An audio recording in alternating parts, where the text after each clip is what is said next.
Okay, good evening, everybody. We are going to deal with a very interesting subject on adjustment. So we'll try to look at what adjustment means. Then we'll move on to various aspects we need to understand about adjustment. And these subjects we have selected for discussion in these 3-4 classes are very much practical, and we can easily identify these things or relate these things from our own personal experiences and behavioral patterns. How do we respond to situations in life? Last week we were talking about frustration, and that is very much part and parcel of our life. Everyday life we go through these conditions in our lives. What is adjustment? Without much introduction, I would like to move on to my speech, my class. What is adjustment? Any idea? We cannot spend much time. If you can immediately give a It's response. our ability to cope with a certain situation or Right, task. right. That's the very reason why I said coping, adjustment, all these are very much related, interconnected. Adjustment is the ability to balance thoughts, emotions, and behaviors with the demands of life. Life is demanding, challenging. When we are faced with challenging situations in life, the demands of life, we need to, we sometimes we are confused, we are perplexed. We do not know how to go about. So adjustment is the ability to balance our thoughts, emotions, and behaviors with the demands of life. When we are faced with various challenges, expectations, duties, and our obligations, although in the midst of all these, we need to adjust, we need to balance, so bring our emotions, thoughts, feelings, actions, etc., to an equilibrium state of homeostasis or equilibrium. Okay, therefore, the very simple definition we can give is that adjustment is the ability to balance thoughts, emotions, and behaviors with the demands of life. What does it involve? It involves, or it requires, flexibility, emotional regulation, and realistic self awareness. So, when we go through difficult situations, or we are going through tough times in life, expectations from the society, job, education, and workplaces, and home atmosphere, everywhere, demands are there, challenges are there. We have to play various different roles in life. So, in the midst of all these, when we are faced with all these challenges, so our thoughts, our emotions, our behaviors need to be balanced. So, otherwise, there will be a lot of confusion and will not be able to live peacefully and respond peacefully to situations. So, that is the simple way I can put frustration as the ability to balance thoughts, emotions, and our behaviors. So, in the face, when we face demands of life, and we need to be flexible in our behaviors, in our expression of our emotions, thoughts, feelings, and so on. And it needs a lot of self awareness, and it should be realistic with regard to our own selves, our own feelings, emotions, thoughts, and the situations we are faced with. So that is the introduction I would like to give you. What are the key features of psychological adjustment? So as I told, it has to do with emotions, our self-concept, our adaptability, our problem-solving skill, and social competence. How do we relate to our social situations? So all these traits are very much important. Emotional stability, realistic self-concept, adaptability, problem solving, and social competence. All these traits help individuals maintain healthy relationships and mental well-being. These two things are very much important: healthy relationships and mental well-being.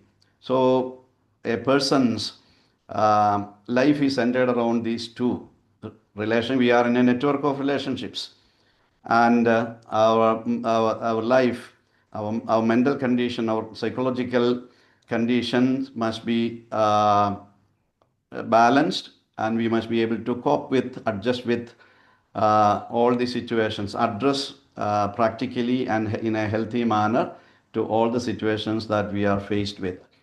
Okay, we'll move on. What are the various domains of adjustment? There are personal, social, family, work, or academic domains. So self-esteem is very much related to personal domain of adjustment, and emotional control. Self-esteem, emotional control. When we talk about adjustment, yeah, in terms of personal experience, self-esteem and emotional control are very much important. And when it comes to social domain of adjustment, our interactions with other people, the society, and our patterns of communication. How do we cooperate with other people? People in the network of our relationships, social interaction, communication, cooperation. All these things are to be considered when we talk about adjustment. And thirdly, family. So adjustment has to be employed in all spheres of life: personal life, family life, social life. So in family, what are the roles we have to play? And how should we manage the conflicts we are faced with in family relationships? Our roles play a great role, a great significant place in bringing balance in our behaviors, in our psychological, in bringing psychological well-being. And also, how are we able to manage stress and manage conflict in our family life? When it comes to work or academic domains, what are our responsibilities? So, responsibilities, and how are we able to manage stress in our workplaces or in our academic area, in our school, college, or our office?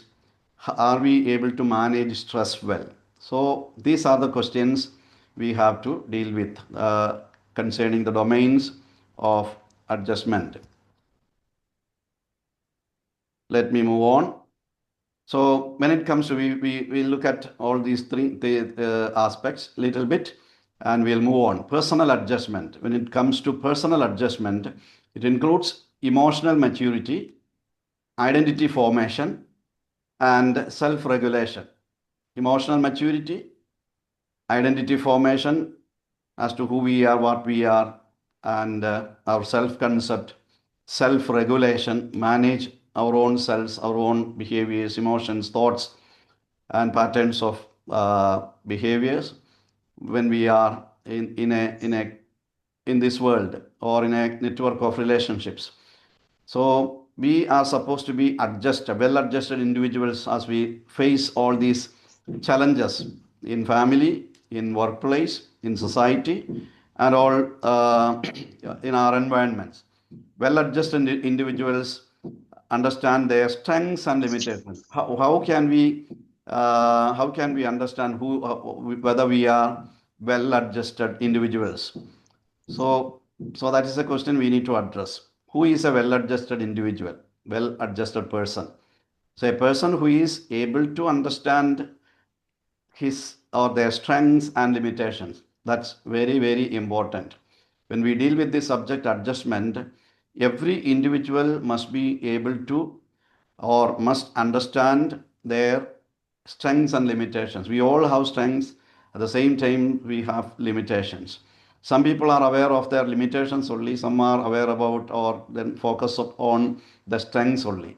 So, being aware of both strengths and limitations is very much important in the phase or in the process of adjusting with difficult situations and challenges in life. But then we come to social adjustment.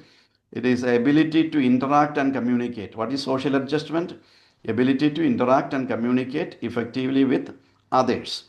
So as I termed, the people or in the network of relationships. We are in a network of relationships. In this network of relationship, we need to We need to interact. We need to be able to interact effectively with other people in the network of our relationships.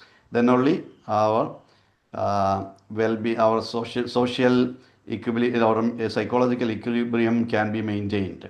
And also it involve the social adjustment involves empathy, social awareness, and mutual respect. Without all these, without empathy is not sympathy. Empathy is actually knowing the pulse, the heartbeat of the other. So being able to stand in the shoe of the other person, being able to experience the feelings and thoughts of the other person as he or she experiences. That's very important.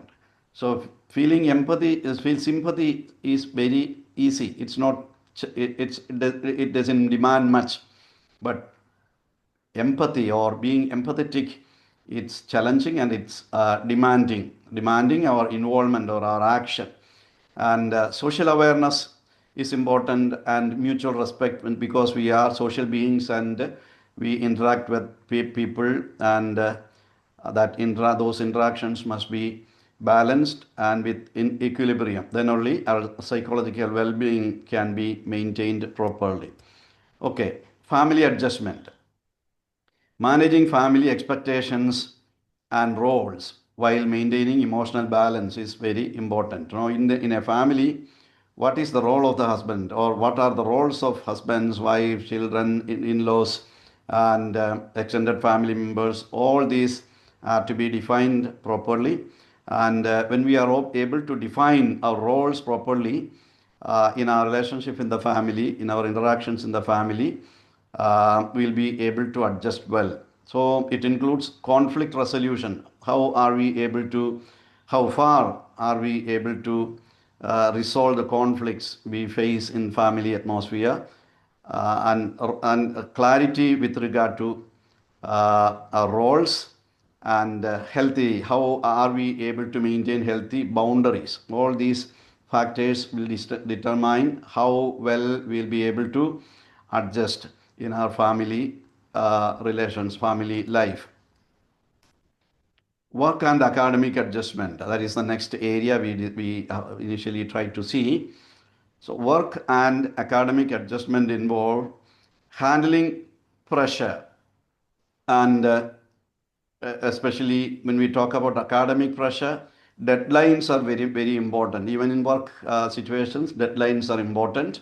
And responsibility with calmness and focus. How well we are able to focus on the tasks that are entrusted with us, and how well we are able to focus in our responsibilities, our roles, our obligations that are time bound, time specific, and how well we are able to focus and complete our tasks in our work and academic situations. Okay, we will move on. Health and crisis adjustment. That is another area we need to focus. What is health? What are health and crisis adjustment? It is a process of adjusting or adapting to physical illness. So one of the crucial problems we faced with is, in our initial interaction, some of you were responding regarding health and wealth. Wealth, sometimes wealth may be okay, but health is an issue we have to address always in our lives.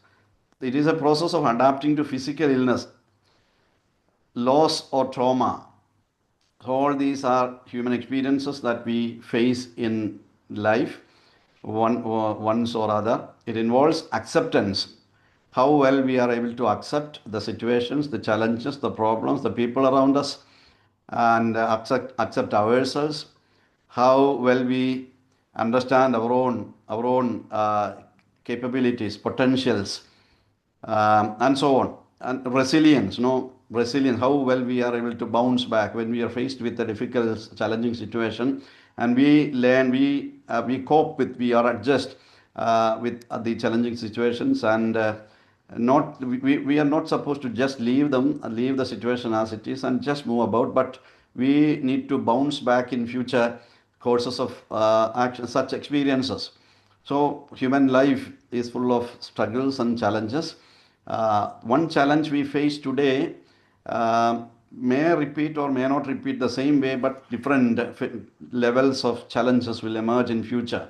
The ability of coping and adjustment we have developed in addressing some issues in life, challenges in life today, will help us to understand greater lessons or greater capability and capacity to address in a better way in future courses of such crisis situations. That is called resilience, being able to bounce back in the face of challenges. And what coping strategies we adopt to deal with our health issues in our lives. No, taking care of health is very much important for us to live a peaceful life in this world, particularly when we are faced with challenging situations, crisis situations in life, in education, in workplaces, in family, and in society at large.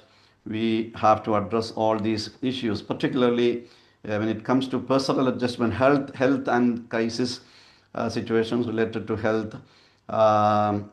Are very much pertinent, and we have to address process of adapting to physical illness and losses that happen in life, or how are we able to deal with traumatic experience situations in life, and how are we able to accept the situations and ourselves facing challenges or crisis situations, how well we are able to cope or adjust, and how that those skills that we develop, adjustment skills or coping skills we develop through our experiences, will help us in addressing greater challenges in future courses of life or experiences.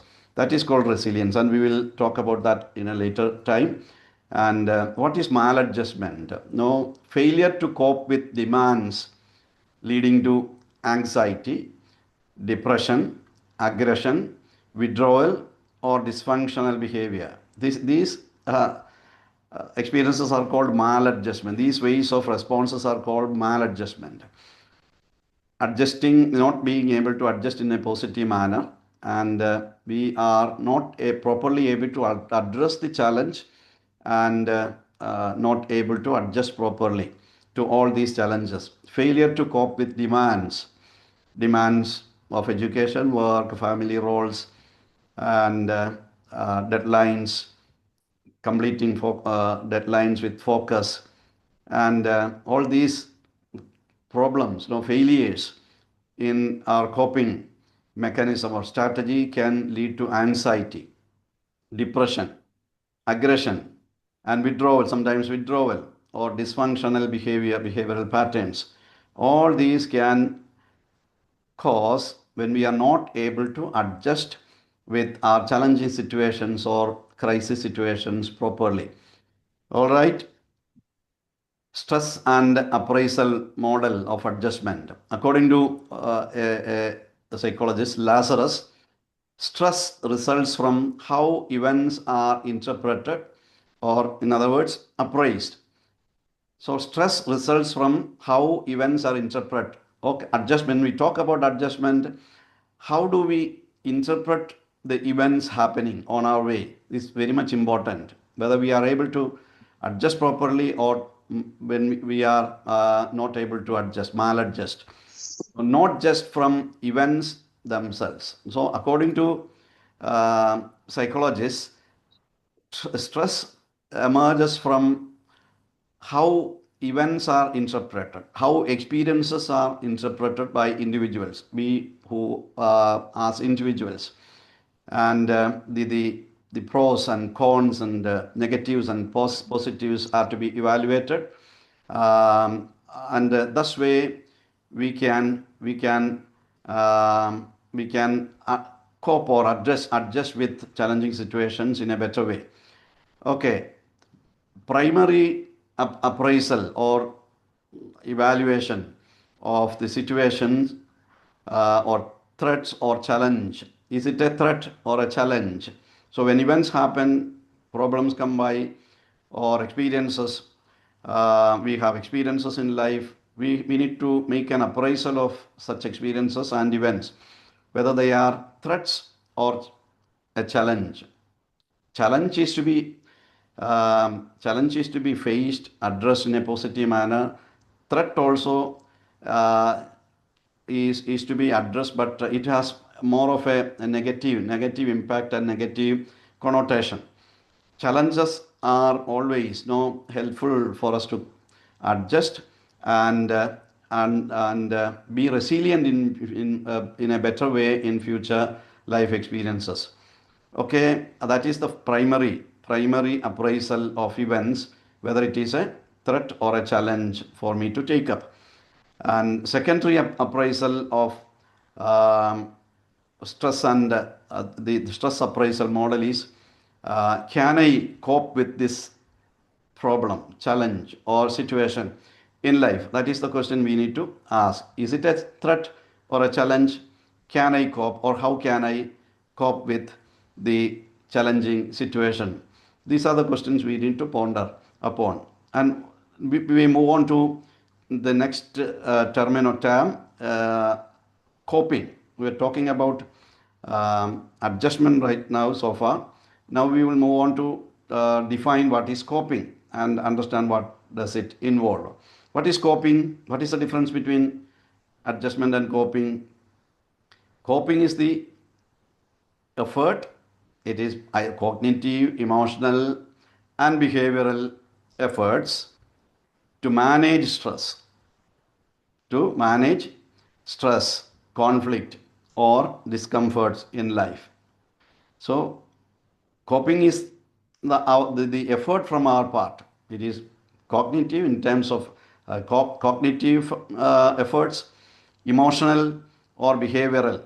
Through all these means, we are making our efforts to manage stress, conflict, or discomfort in our lives. So, stressful situations or stressors, conflicts, and discomforts in life. So, these are the things we need to address properly and adjust with or cope with. Coping. So, coping is the effort we take to manage stress, conflict, or discomfort. It is either mostly it is psychological, and it can be physical, social, and so on. What are types of coping strategies we need to adopt? One is problem focused coping strategy, taking steps to challenge the stressors. No, you know what are stressors? The factors that lead us into or drive us into in a stressful situation. Stressors. Problem focused coping strategy. That means taking steps to change the factors that cause stress. So that also that in that way, first of all, we can we can adopt coping strategy. We can cope with challenging situation. Problem focused coping, taking steps to challenge stressors. And then emotion focused coping strategy is there, that is being able to manage our feelings. Okay, one is taking steps to change the stressors. Secondly, in terms of emotions or emotion focused coping strategy, it is managing our being able to manage feelings well. And thirdly, meaning focused coping, that is finding purpose or learning from adversity. Finding purpose or learning from adversity. In resilience, so when we are able to be resilient in our life, meaning focused coping is very much important. People who are not able to focus or are not able to adopt coping strategies in a meaning focused way are not able to be resilient in future in facing future challenges in life. So finding purpose or learning from adversity is very much important.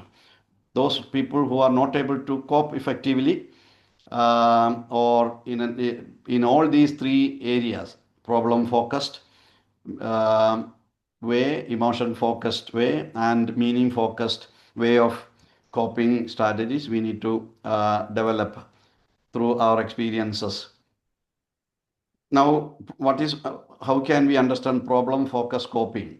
So, problem focused coping is used when the stressor is controllable, when the factor that gives us stress or stressful, so the stressor is controllable, when the stressors can be controllable and uncontrollable. When they are controllable, we can use problem focused coping. It includes planning. So when it is controlled only, we can adopt these planning, effectively plan for addressing or coping with the situation. Negotiation, wherever negotiations or deliberations, discussions are necessary, we can do that. And time management is another thing we need to consider in time when we discuss about problem focused coping and seeking solutions. So all these things have to be understood properly when we talk about coping mechanisms or coping strategies in life. So when stressors are controllable, we can plan, negotiate, we can manage, we can think about how well we can manage our time in coping with the challenging situation, and how can we seek solutions to the problem we are facing. Okay, emotion focused coping.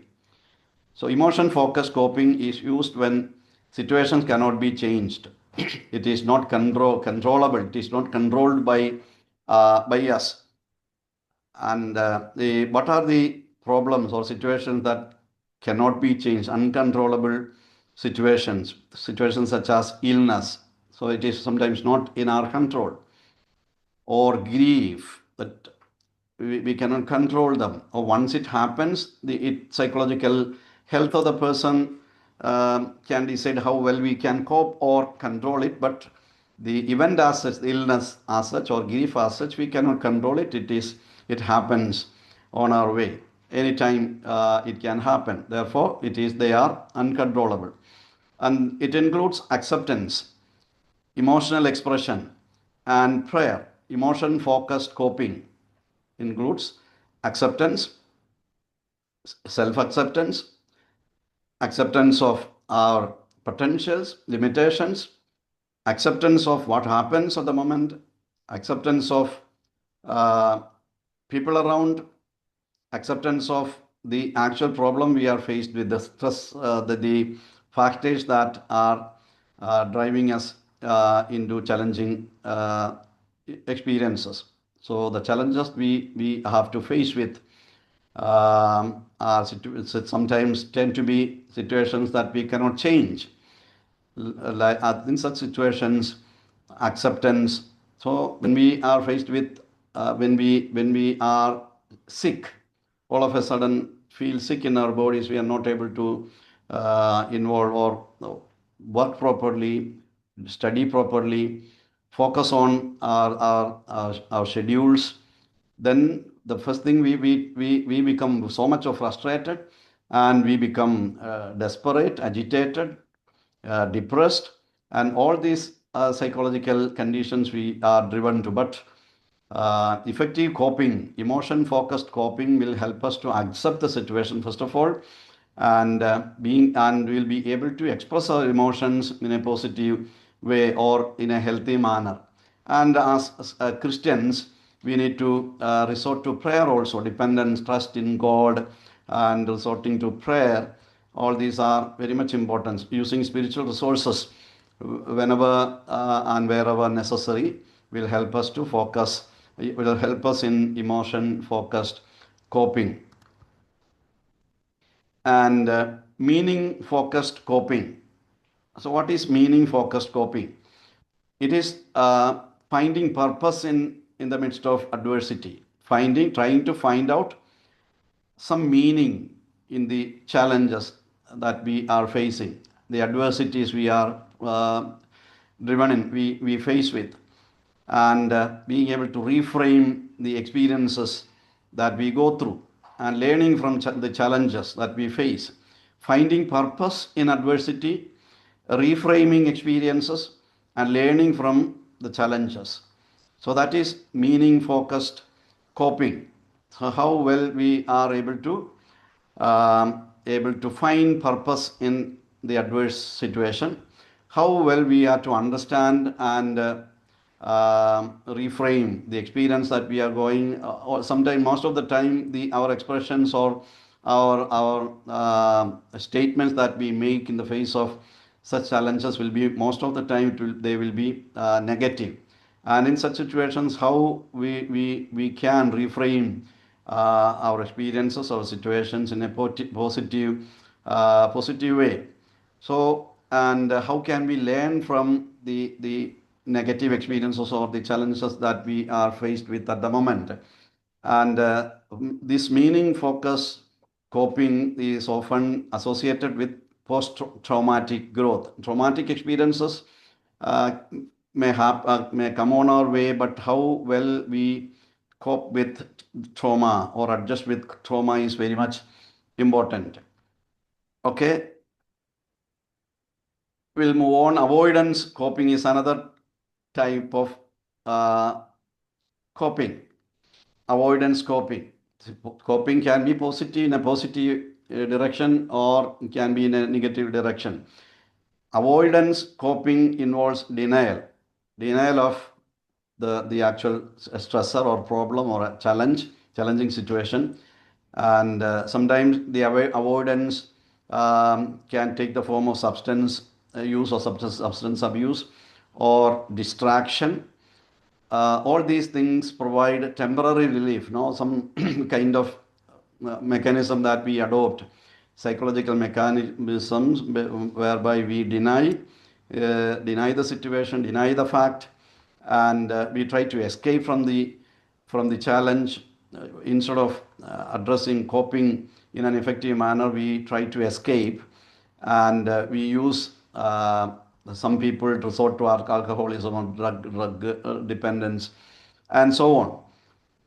And some people are distracted from the situation. They are not able to focus in life in a healthy manner. These provide temporary relief. So it's a psychological adjustment, but provide temporary relief, but weaken long-term adjustment and resilience. Long-term adjustment is very important, and momentary or immediate dealing with issues in by way of denying, escaping, trying to escape, substance abuse, or being distracted from the actual issue or problem or challenge. So they provide temporary relief, but and they weaken long-term adjustment. So there, what our goal is long-term adjustment that will lead us to a capacity for resilience.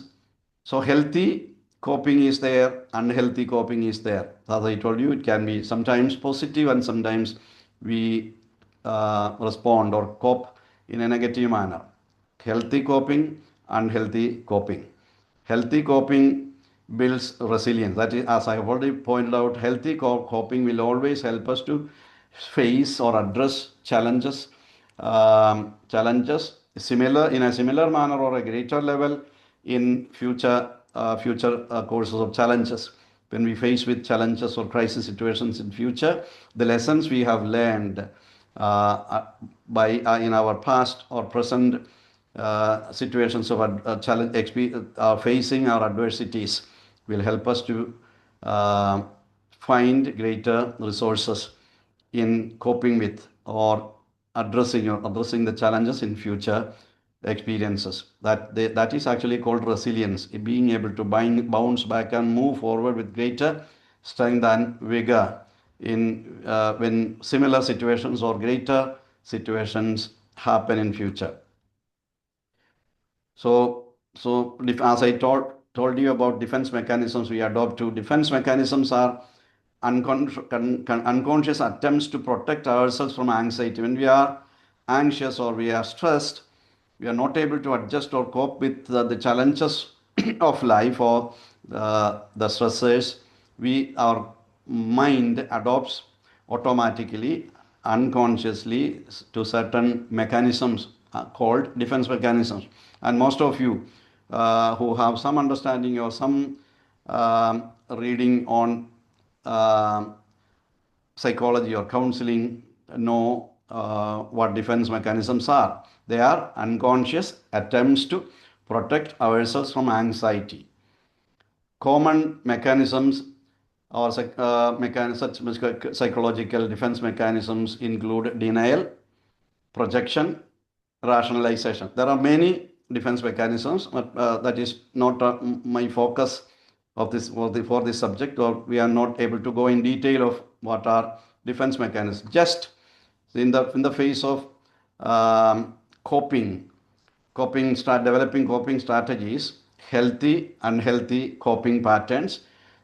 We need to understand some negative coping patterns by way of defense mechanisms we adopt to. The unconscious attempts to protect ourselves from the anxiety or the hurt to our emotional equilibrium or to our ego as such. Common mechanisms include denial, as we already seen before, denial, projection, and instead of accepting responsibility, sometimes we project it to on others. So and rationalization, or just we make justifications for the failure or lack of effective coping mechanism. We rationalize or we justify. So, in normal life experiences, also these mechanisms we adopt. So we deny, that is a mechanism whereby we are not facing or we are not ready to face the challenge. And we are not able to accept the responsibility for the failure or the challenge or not being able to cope effectively and project the reason on the environment, on other people, or family, or our comrades, our co-workers, the teachers, and so on. And we make justifications and rationalizations to explain out the situation instead of effectively or coping with them in an effective manner. So, few examples of defense mechanisms. One is denial, as I have told, refusing to accept facts. Refusing to accept facts. So, do we do that? Refuse to accept facts. Now, instead of accepting the fact, we deny the fact. So that is a mechanism whereby we try to um, satisfy our ego or to face with or to address the challenge in a negative way. And projection. Projection is attributing own feelings to others. Own feelings, attributing our own feelings to others. Okay. Rationalization. So that is, as I told you, justifying actions with false reactions. No, it is a negative way of coping. That is rationalizing, just justifying our actions with false reasons. No, in exam failure or an ineffective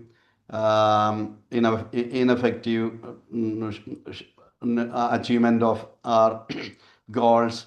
So in all such situations, we rationalize. Oh, it is not because of my problem. It is not because I was not focused enough. But we rationalize. It is because of that person or that situation. The teacher was not teaching us properly, and that is why I was not able to perform well. And my responsibility, I am not accepting properly. I'm trying to justify uh, my own inability in coping or facing challenges in life. Some biblical insights on coping. So the story of Hannah. she expressed her desires through prayer rather than denial. It was a healthy coping pattern Hannah was adopting, expressing her distress through prayer rather than denial. Another figure, Joseph, used problem focused and meaning focused coping in adversity. And he was not trying to deny or trying to curse himself, but he was addressing the problem issue, and he was finding meaning even in the face of that challenge. It was very challenging and daunting, but he was able to find meaning. And as a person serving Yahweh, Jehovah, how should such a person behave in adverse situations? He was well aware of, and he was able to well adjust in such challenging situations. Okay, so in counseling perspective, how should we look at it? Look at the coping uh, strategies. Counselors help individuals shift from maladaptive to adaptive coping.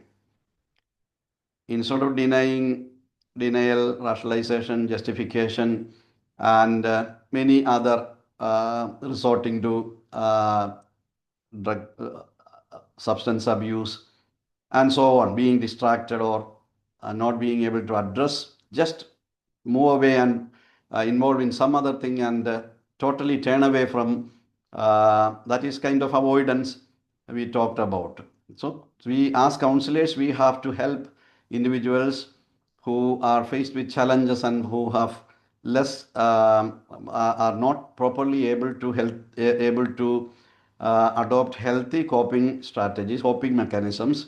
We need to help such individuals to shift from maladaptive coping patterns to adaptive coping patterns. Understand one's strengths, weaknesses, address challenges the way we have discussed right now. They teach emotional regulation. As counselors, we have to teach individuals who faced with coping issues, adjustment crisis.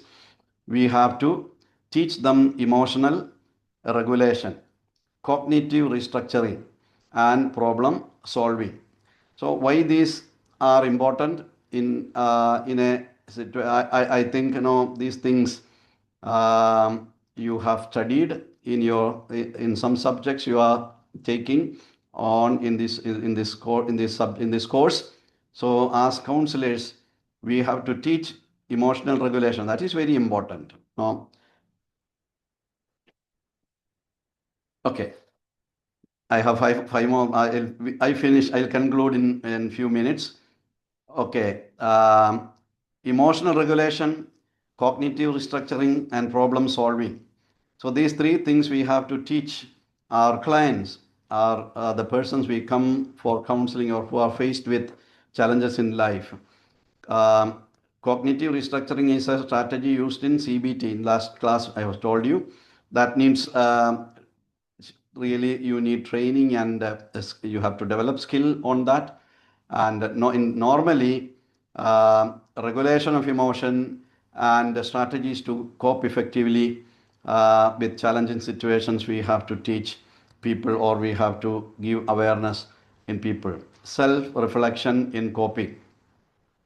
So these are questions we need to. So I don't know how far you are able to understand these things, but time constraint is there. So I will pose few questions before you, and we'll take on this along with resilience next week. And probably you if you have any clarifications regarding these things, we'll discuss, and most probably these questions will help you to reflect in your own personal way. What coping methods do I use when I am faced with challenging situations? What coping methods do I use? Is it denial, rationalization, or justification? Am I distracted? Am I able to focus well and set smart goals and achieve my goals properly, or am I depressed? Am I distracted?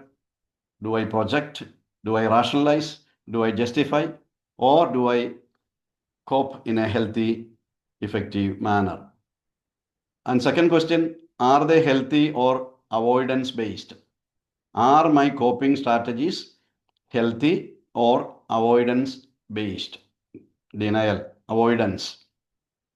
How do I respond under stressful situations?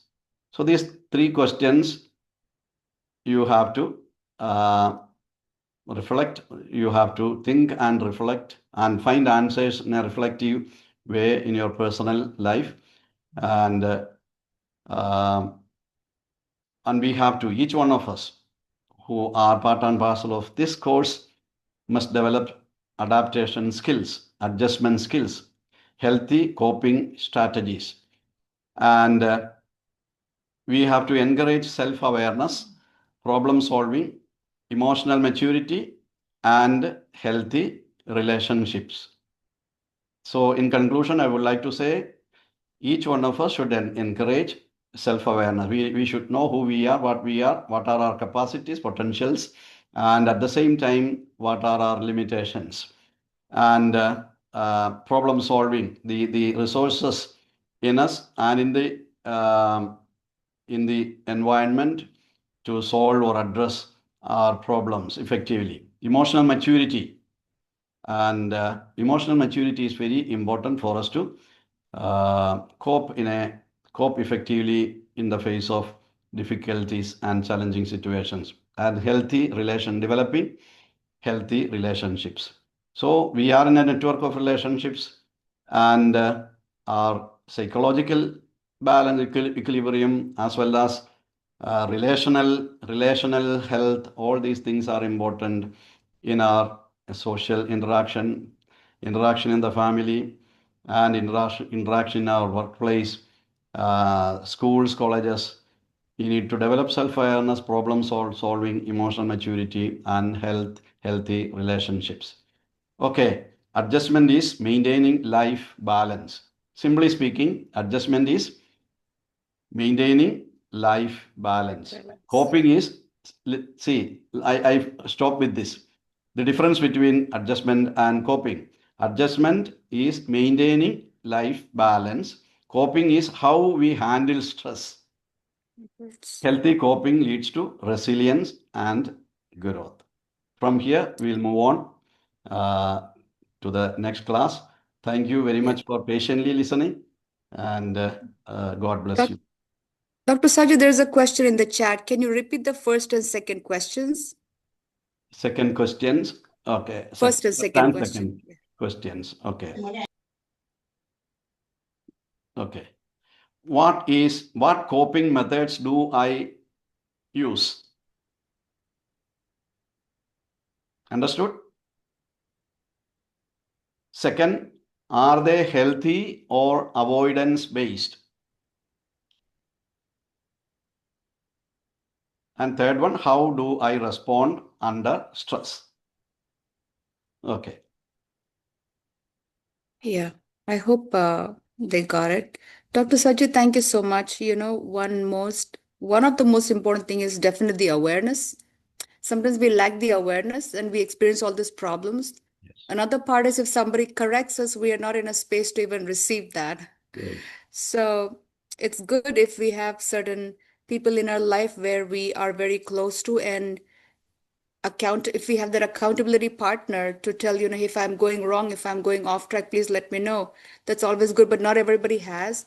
What you shared today was very important, but it was a whole lot of things that was Yes. given.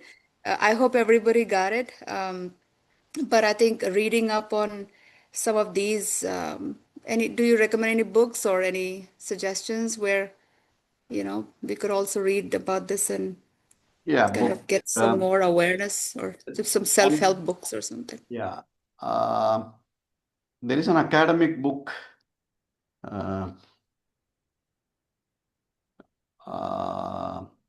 S.K. Mangal, Abnormal Psychology. In counseling, yes. Yeah, it's in that book. These topics are very Yeah. in a hands-on way, very in a simple language. They are, and many more are there. Probably next I can share Sure, sure. in the Yeah, next class definitely. few Definitely. resources you can use. Thank you so much. Thank you. Thank you. Yeah, thank you very much for that. I'm stopping the recording.